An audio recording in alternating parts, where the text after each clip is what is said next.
Hey Ron, Kimio here.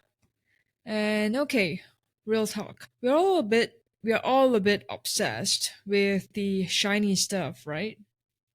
Don't think it's just me. It's just human nature. The unicorn valuations, the super app drama, who's raising hundreds of millions in the past couple of weeks. It's been a big hoo-ha. But here's the thing that's been keeping me up at night. Trust me, in this job, that's saying something. It's not the apps that everyone's downloading, it's the invisible stuff, the plumbing, the rails that everything actually runs on. Today, in this episode, we're gonna go all in full infrastructure nerd. And I mean that in the best possible way. We've got Airalo hitting unicorn status, but not for the reasons you think. Arta Finance making AI wealth management sound less scary and more, well, actually pretty useful. I mean, I went for the demo a couple of weeks ago, and it's really interesting to see how AI is going to help transform this wealth as a service. And Lovable, everyone's talking about it, letting people vibe code their way to apps, which honestly sounds like something I'd try after a few copies. And I mean, no pun intended, but the app itself is pretty lovable. Um, so Kevin and I are connecting the dots you probably didn't even know existed, from eSIMs to enterprise wealth stacks to whether we are all just having a collective AI moment that may or may not last. Just to throw in a reference from Michelle Yeoh's movie, I mean, the speed of how the world is changing is so fast, and it's like everything and everywhere all at once. Fair warning though, this one gets a little bit more technical, but a lot more strategic, and definitely makes you question what you think you know about Southeast Asia's tech scene. So grab your favorite drink and let's dive in.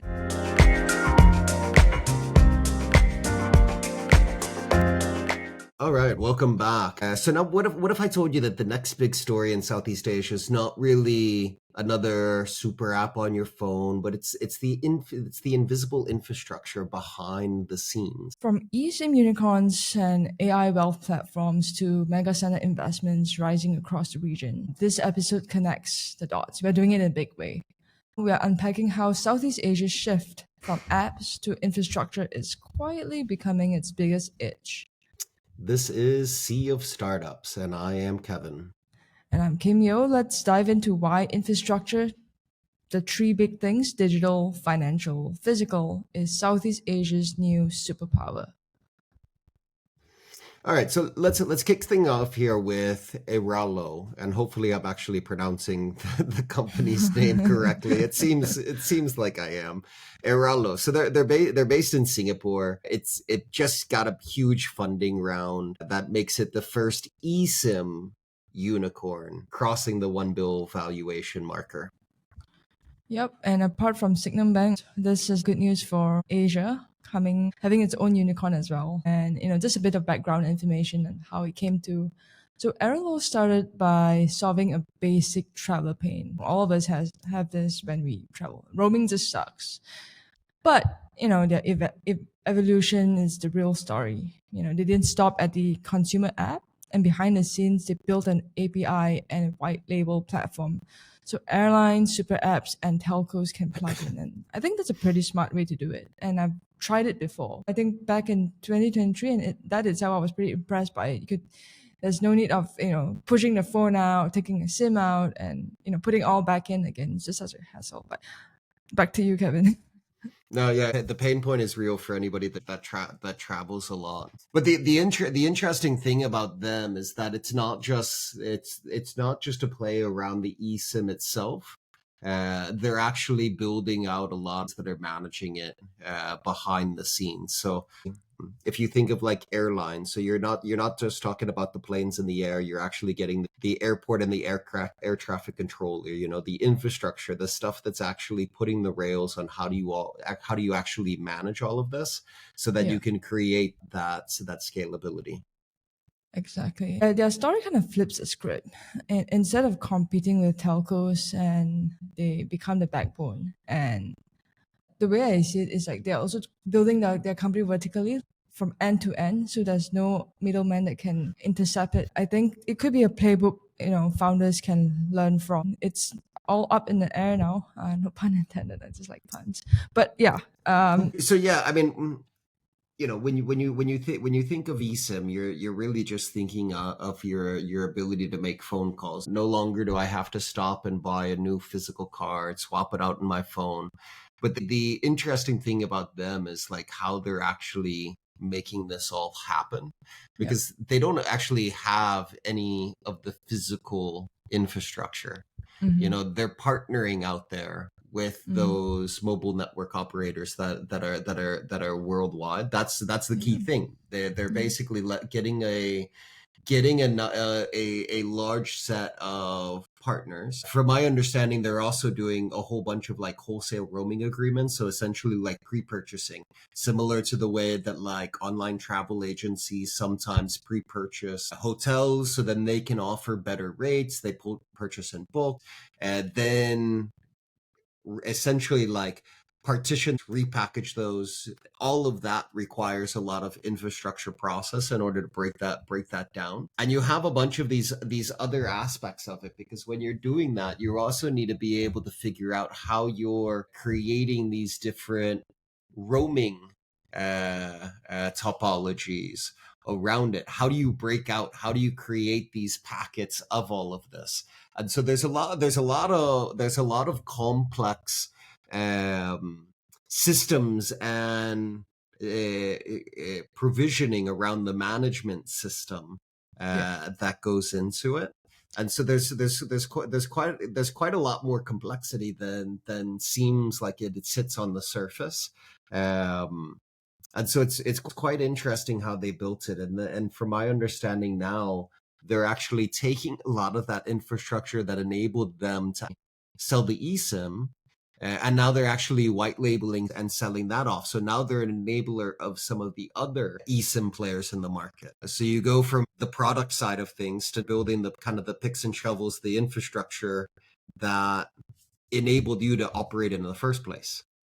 Yeah, it's true. It's a lot of nitty gritty to a certain extent. A lot of little, intricacies that they have to connect to. I think another good analogy would be it could potentially be the Airbnb of telecoms, because you know how Airbnb works. They kind of operate on something that's ready, and then from there they make the best out of it by leveraging with ready networks, then starting from scratch again. And what they're doing now, they're bundling an eSIM, like for airlines, right? Think airlines bundling with an eSIM with a ticket, or a super app letting you buy connectivity in app. So it provides that under hood tech, and it's looking at wholesale now. So it isn't just a consumer SIM seller. It's becoming connectivity rails for travel. And I think it's going to go beyond than just travel. The fact that it's doing so much now, I'm curious to know how it's going to look like. And for Southeast Asia, I think this is significant. They are pioneering in global connectivity solution out of Singapore. It's positioning itself as the region as more than just a market for travel apps. It's now a provider of core mobile infrastructure. It's so funny because like how Jakarta is now pioneering the data center. Now Singapore again.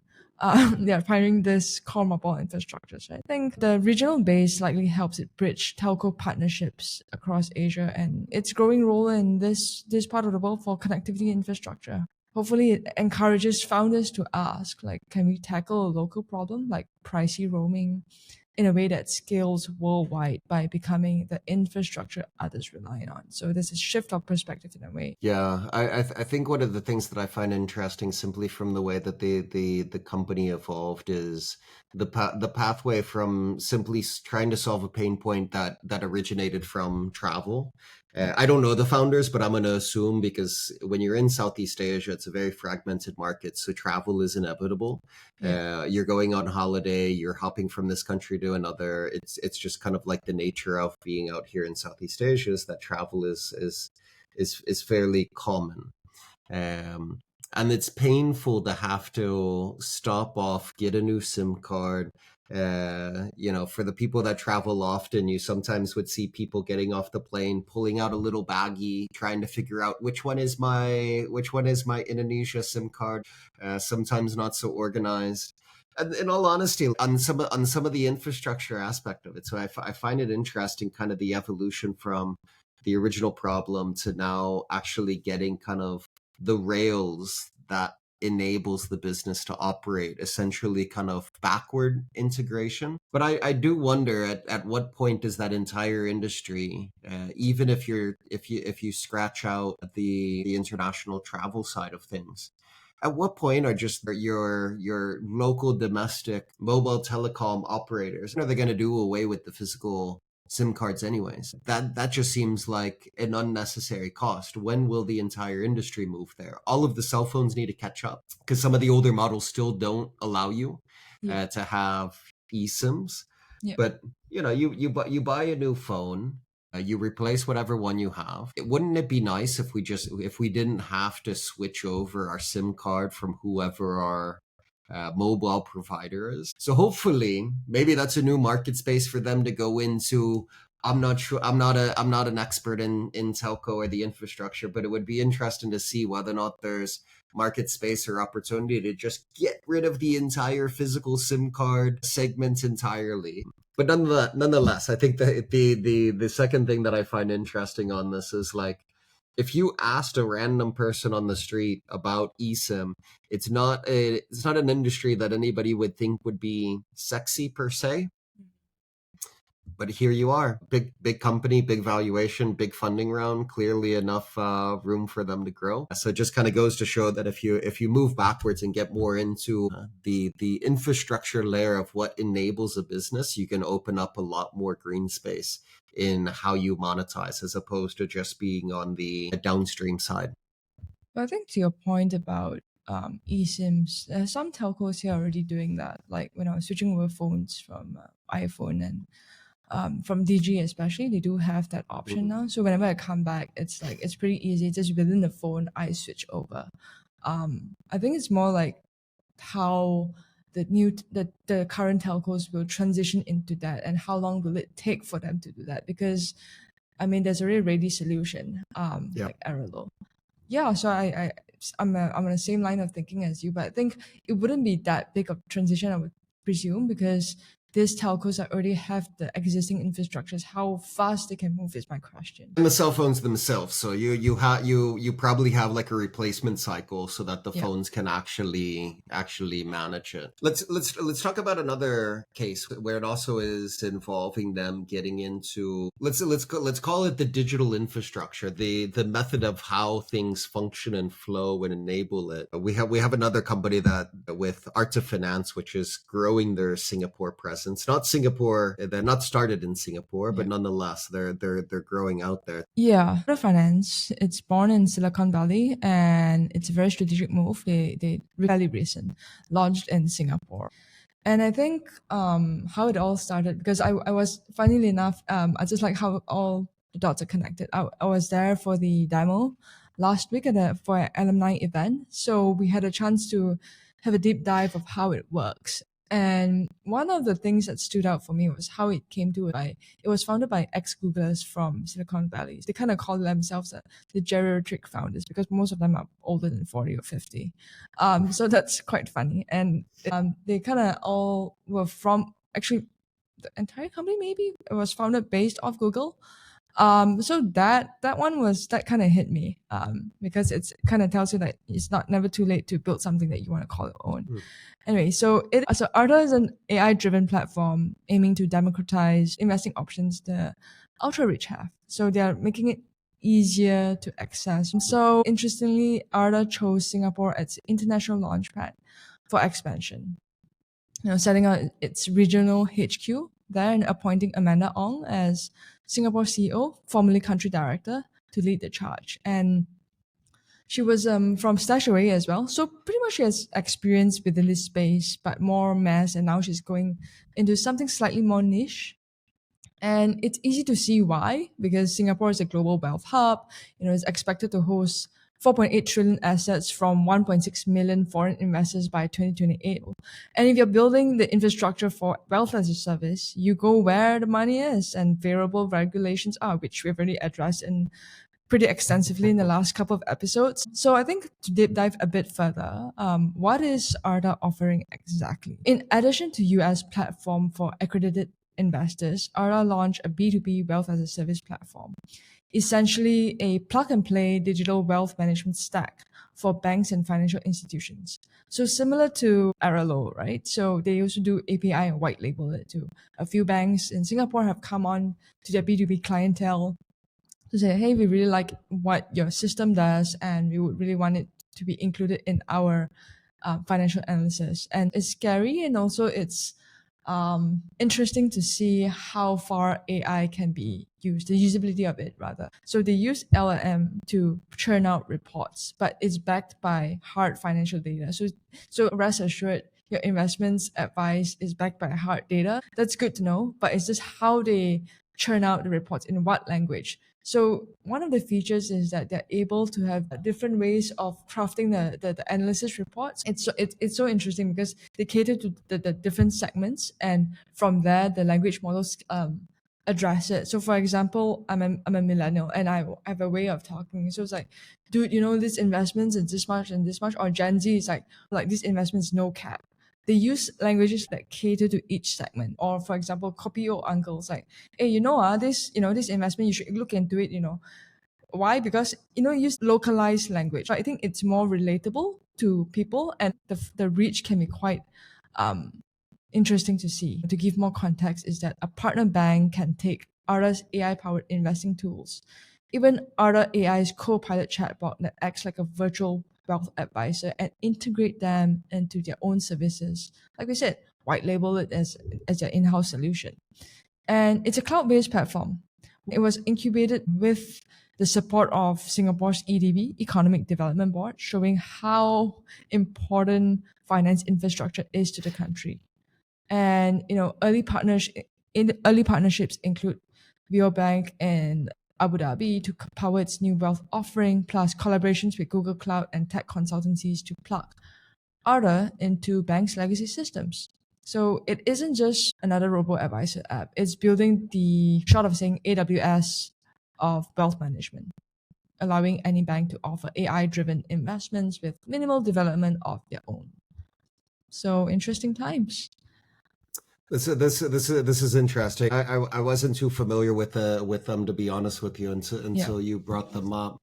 But it seems like another case where we have a company that was going to the end customer.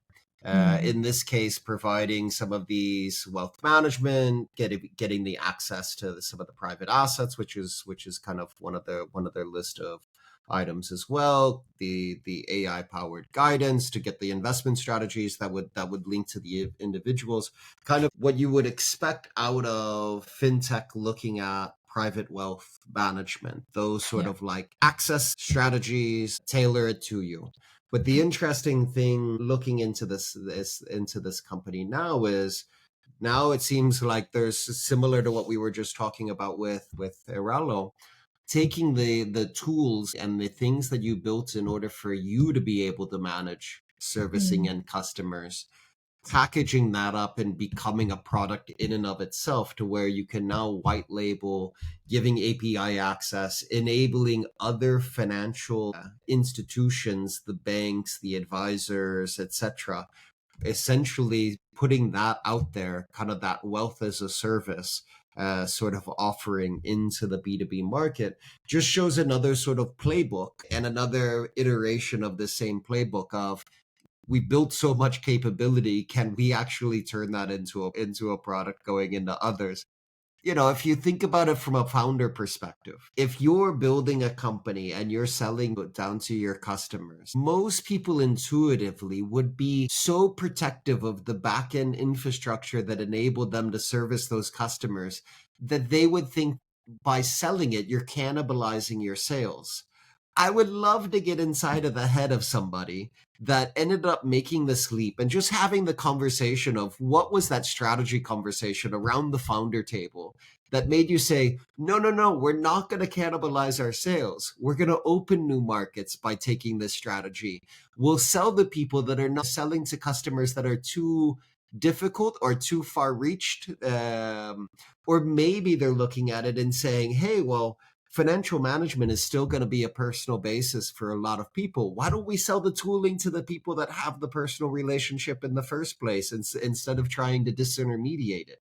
I would love to get inside of the head. We should try and get Amelia on one of these days and get some of the inside juice on how that thought process and transition and how they're looking at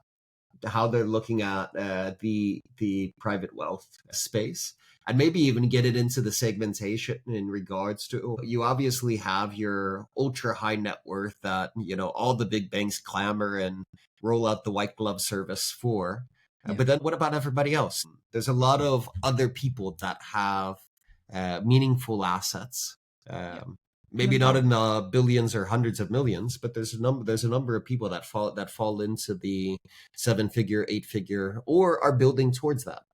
Yeah, no doubt. I mean, definitely going to be interesting to have her on at some point down the road. I think it'd be a very curious to know more of the conversation, how that would pan out, go deeper into the company itself. If you really think about it, the past two companies we've been looking at white labeling.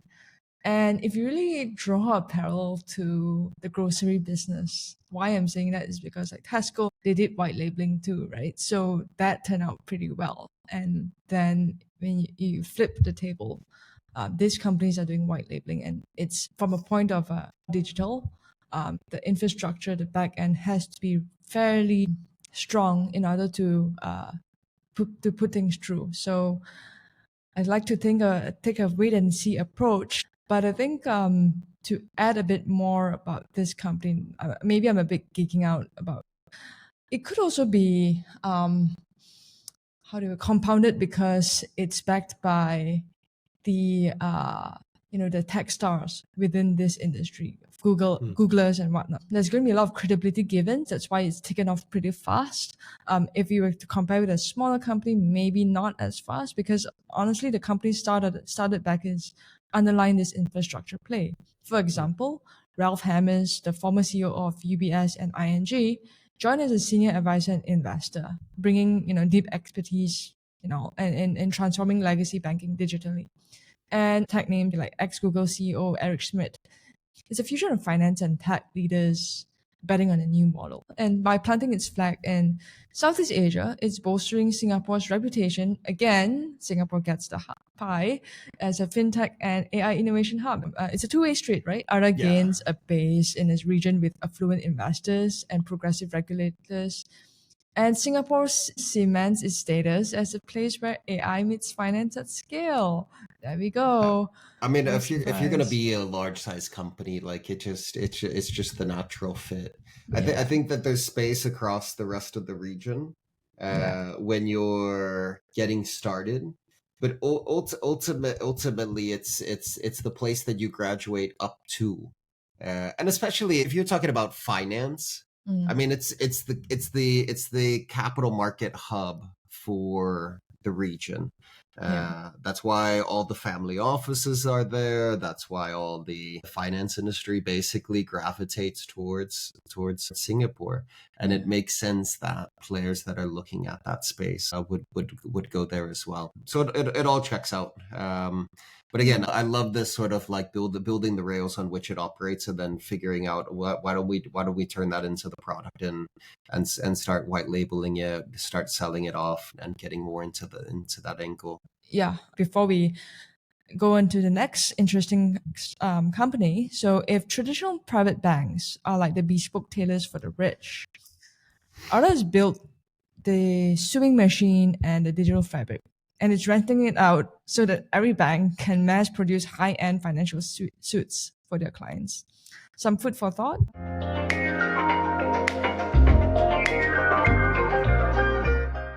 Anyway, let's move on to the next one. From Sweden comes a Lovable, finally. the Lovable app. Everyone's been raving about it. And it's an AI native startup that coined vibe coding. So what it essentially means is that you just need to describe your app in plain English and the AI builds it for you. And I think, Kevin, you can take this one because you were saying that over the weekend you were trying to wipe code as well. So what's that experience like for you? No, I've fallen down the rabbit hole, to be honest with you. I have so many different subscriptions to so many of these different vibe coding apps. It's fun, but like I run into barriers. I'll be straightforward and honest about that. But you know, my thing on it is two things. One, it is really incredible how it is democratizing the access for non-technical people to be able to spin up something simple, to be able to natively just in plain English talk to it, get something put together. Presently, I don't think that you can get past really just prototyping unless you actually have some technical knowledge.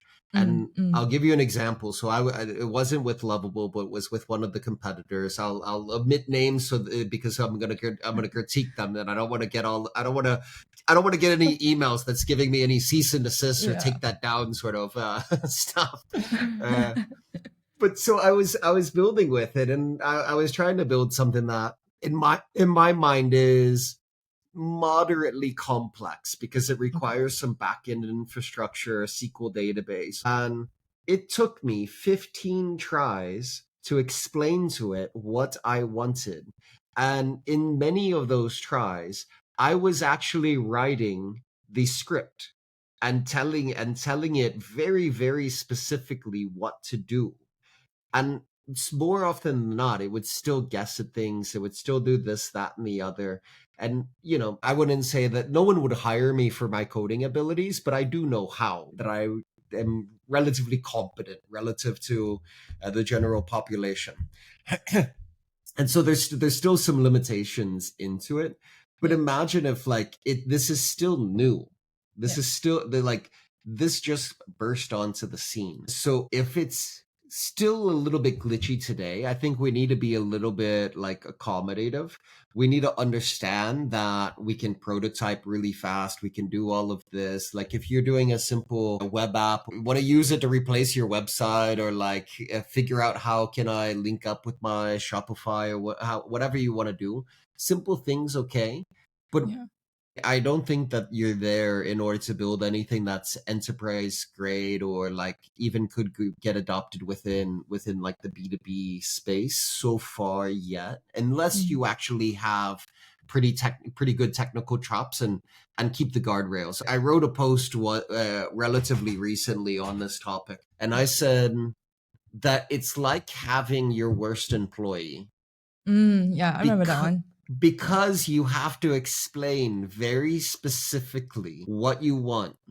Otherwise, it's going to guess, and it most likely will guess wrong. It may guess right, but a lot of times, the more complex it is, it seems like it guesses, and maybe that's just my instance, that it was like going off, and I had to repeat many times. So I've gone many hours now of doing a lot of this.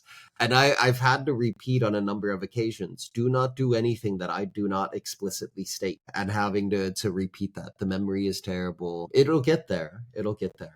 But it's not there yet. I think it's teething process again, right? Like it takes a while for it to gain its footing. And now it's like, because I think the people who are literally, going all out on it, I think it's mainly most of them have the tech background. I think that's why they're able to use it to the best. But for us, I mean, or at least for me, I speak for myself, I tried using it yesterday, there were so many more additional steps. It's not as simple as one would like to be, just by the phrase, the term, white coding, and everything is plain English. You can just use it as it is. It's not. I mean, you gotta download GitHub.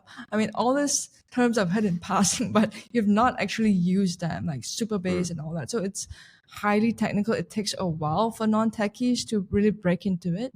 But they're trying, what they're ultimately trying to do is democratize access. So hopefully they'll tweak the accessibility that's easier for non-techies. Then I guess everyone can build an app now. And It's interesting because they are growing so fast that they hit $75 million in ARR in just 7 months. That's Mm, how fast things are moving right now. And I feel like every day when I come on a laptop, I learn something new and I'm not able to yeah. sleep the next day. I'll be on another Yeah. rabbit hole the next day. And they're what, like it's like $20 a month or something like that, if I Yeah. remember correctly. Yeah. And so if you let's extrapolate that, since it's 75 million ARR, $20 a month, call Yeah. it, let's call it what, $240 Mm-hmm. per year. Yep. Let's for ease of numbers, let's call it 300,000 Yep. individual customers. Mm-hmm. But my wonder on this, because a lot of this is like, we're calling it ARR, but there was some tech pundit, and maybe it was a VC, or I can't remember who, Yeah. that made the pun and was like, it's not ARR, it's try RRR, because you have a lot of people that are just trying these out. And so, Yeah. like, you take the example of what I just said. Yeah. I have subscriptions to basically every vibe coding platform right now. Yeah. And I'm trying them all out. I'm playing against them. And like, part of it is because my job, I need to know what's out Yeah. there. And so part of that is maybe unique to me.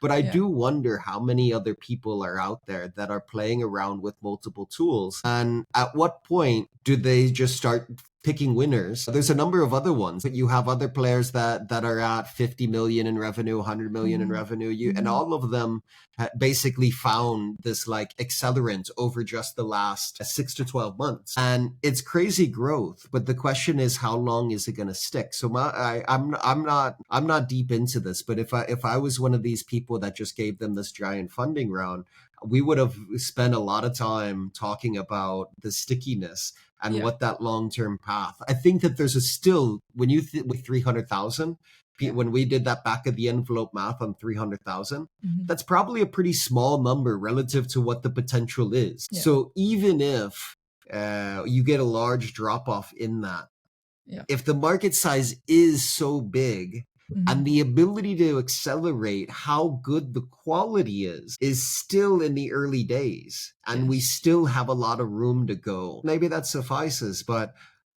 there's a lot of capital flooding into these, and Yeah. ultimately, like, how many players will there be? Is it going to be like a winner take all, or a winner take most? Yeah. And if so, who's gonna lose a few hundred million in investment capital by not being the chosen winner of the market? Yeah. I can't deny it. It's like, how do you put it? I feel like it's a lot of vibe, for lack of better, and I'm Yeah, not sure vibe how long coding, that. vibe Yeah. investing, Yeah. yeah. I mean, if you put it in relationship terms, it's just a vibe. It could be, put it simply, right? Don't really infatuation at this point. That's why things are moving so fast. And can it sustain the long term, longer relationship? I'm not skeptical, but curious. Hmm. There's a lot of potential. It's just a lot of things happening at the same time. It's like Michelle Yeoh's movie, Everything Everywhere All at Once. It's crazy.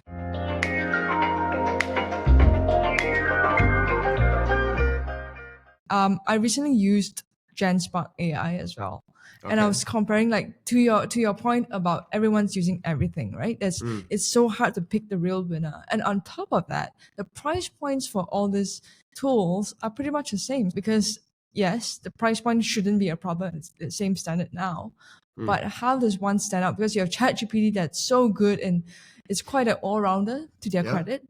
And then there's Claude, which is great at script writing or language. Claude's fantastic. Like, how Yeah, like a lot of like the true born developers that I know are like heavy into Claude code. yeah, So like, yeah, yeah, when I do research before yeah, these podcasts, as yeah, well, like when I meet a startup, yeah. like, I'm leveraging AI in order to do a lot of the research It's for me, true. because like, in the old days, I Yeah, would pay somebody. That was a job that we, yeah, like, when I started, that was my job. I was doing research on companies, yeah. and I'd have to come up with like the info packets, Mm-hmm. so that like we're prepped and ready to go into that.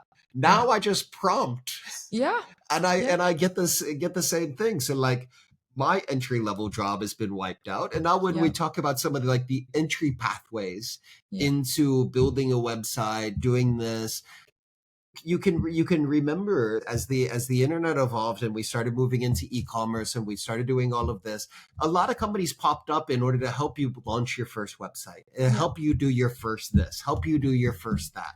Yeah. Now we're starting to get into with vibe coding of now you can actually launch your first app. Now you can actually do your first this, that, and the other. And it's going to evolve past there in order to get more sophisticated. But we also have other tools to where you can actually start now creating your own agents to manage some of your own workflows. When I talk about like me kind of geeking out and going down the rabbit hole, Yeah. I'm doing a lot of that now of like when I'm vibing, I'm trying to create some agents to try and figure out, okay, well, now I've replaced some of the functional jobs of my industry already. How many more of them can I just like turn agentic and start replacing it as well? Instead of the one person unicorn, can we have the one person VC that's truly scalable? Yeah. Don't I know. mean, Don't know. exactly. And everything is turning not silo per se, but one person can be equipped with so many skills that weren't available back in the day. It's like personal branding. For example, why I'm drawing this parallel is because like celebrities, like when we're younger, or at least for me, I was watching Hollywood, and the only thing on was personal branding was through media, and now it's like on Instagram. I mean, 18-year-olds are doing personal branding, and everyone who has a LinkedIn profile can do their own branding now. And with the advent of ChatGPT and all that, you can combine everything, and one person can be a super powerhouse on its own. And it's amazing that everyone can be their own entrepreneur. What I'm saying is from a professional sense, whereby you can do almost everything at the tip of your Yeah. at your fingertips, and it's quite mind blowing about how fast things are going. And sometimes, That's super exciting though. Like when it you is. think of entrepreneurship and you think of innovation, it comes from differentiated perspectives. It Yeah. comes from somebody that doesn't think the same as everyone Mm. else. And if we can put the tools in place to where every individual has that capability of creating something, Yeah. we have now opened the floodgates potentially to Yeah. being able to see a whole lot of cool stuff. And Yeah. I've always said that like we'll have a transition period where, it's inevitable, as I said, some of the jobs of the past no longer needed. And as I already talked about with kind of the research and all of that. But Yeah. we could potentially enable so much more cool stuff. Humans are incredibly creative at figuring out more work to do. And so I am fairly hopeful. Like I do have my doom and gloom scenario of where this could end up leading in regards to like education, future of work, like are we going to have social disruption? But the flip side of that is that I'm super excited that we have the potential, whether we realize it, to put the tools in everyone's hand to create cool stuff that could be really innovative, that is servicing niche needs. It's deflationary because we're creating that capability, putting it into people's hands, and I think that's really incredible. It is. Case in point, beyond LinkedIn, there's Instagram as well. I mean, you're looking at 17, 18 years old before college, making money, tons of money. And I'm not saying pocket money, like thousands and hundred. And sometimes they say, the way they say is like some seasoned entrepreneur, oh, I hit 6 figures, 7 figures. I'm on my way to hit so many more figures. They're into university, not that university is the baseline, but what I'm saying is at such a young age, they have already reached this level of potential. What more the future generations, whereby they are kind of like these tools are ready available for them the moment they're born. So I'm curious to see how they would take that to the next level, because somehow as you were going along on what you were saying, it kind of gave me goosebumps as well. Number one, it's scary in a way, but it was exciting. But then it brings me to that point of Mission Impossible was trying to make as well, whereby AI pretty much controlled the world's fate. I don't know whether if it ever get to that point. Maybe I'm being over dramatic, but you'll just never know. Just so anyway. Yeah. But hopefully we have more people that are building. Call me the old guy in the room, but I hope that we have more people that are like building software tools, etc., as opposed to being insta famous and supposed influencers. Yeah. And to be honest with you, like I question how many of the quotes of money that they're making is actually legitimate, or are they just kind of renting the plane that they're standing in front of for 15 minutes so that they can make it look Oh, like yeah. they're successful. Yeah. But on the tooling side, on the software side, I think there's a lot of capability, a lot of lessons to be learned from there. Yeah. I think from the conversation today, I think there's a couple of wrap up points that would be interesting to mention. Yeah. Is in the first two companies that we talked about on both Airalo and on Arta, I think the interesting thing there is getting into the back end infrastructure that enabled you to build the business in the first place, and then making that leap into turning into to productize that and creating really kind of a picks and shovels infrastructure layer business out of it. As I said, I'd love to get I'd love to see whether or not we can get one of them on and have a conversation around being a fly in that room. As I said, would be interesting. Yeah. But it's a good lesson to founders out there. And then lastly, on the vibe coding, a lot of enablement. We're not there yet on full production enterprise, but we're Yeah. going to get there. But in the meantime, the pace to prototype is just so fast. So some great takeaways out of this. Yeah. And maybe the play is selective independence. It's and bringing out your entrepreneur real side in you. You build what differentiates, rent what doesn't, but always keep your margins and optionality intact. Well, case in point again, seed strapping. Yeah. One of the early episodes of seed strapping. Yeah. I'm just trying to connect all the dots so that people get a good sense of where we are heading to and how it all still connects. And modular infrastructure is key. Use global infra, but localize your moat. Yeah. Store your data where you can control it and build hooks that make switching possible. Even if it's slightly painful. We should do a future episode on some recent examples of companies that are building in perhaps the AI space or AI enabled or AI disrupted, and talk about some of the defensible moats, because that's the flip side of this coin. Yeah. So maybe we can put that on the agenda. People listening in, we're on it. We're thinking about it. Yeah. But until then, build smart, stay strong, and look under the surface on what the infrastructure layers that are enabling everything. And it can give you a whole lot of ideas on where to go. Yeah, interesting conversation. And I think the getting them on, it's definitely in the pipeline. So you guys just got to stay tuned just got to keep listening, because you just never know. They might just pop up when you least expect it.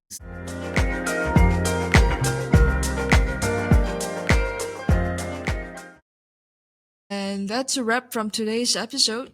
Though honestly, I could go on talking about infrastructure plays for, I don't know, another hour. But I think Kevin's probably relieved that I'm wrapping this up. Look, if any of this got your brain spinning, whether you're rethinking your startup's backend, wondering if you should be white labeling something, or just trying to figure out if wipe coding is actually a thing, we want to hear about it. Hit follow, share this with that one founder friend who is always talking about building the picks and shovels. You know who they are, send them our way. And seriously, if you're out there building infrastructure that the rest of us don't even know we need yet, let us know. Slide into our DMs. These are exactly the conversations that shape what comes next. And speaking of conversations, in the next episode, Kevin sits down with Excel Winter, a guy who's been the CTO of Cisco, led global IT strategy at Standard Chartered, and built a 450-person startup within Central Group. And he's based in Thailand, and we're talking enterprise buying decisions. What makes an elevator pitch actually work? And the brutal truth about selling to corporates in Southeast Asia. If you're trying to get enterprise to buy your product, this may be it for you. And heads up, these are all just personal views and they are not financial advice. I'm Kim Yeoh, and this is the Sea of Startups, and we'll catch you in the next one.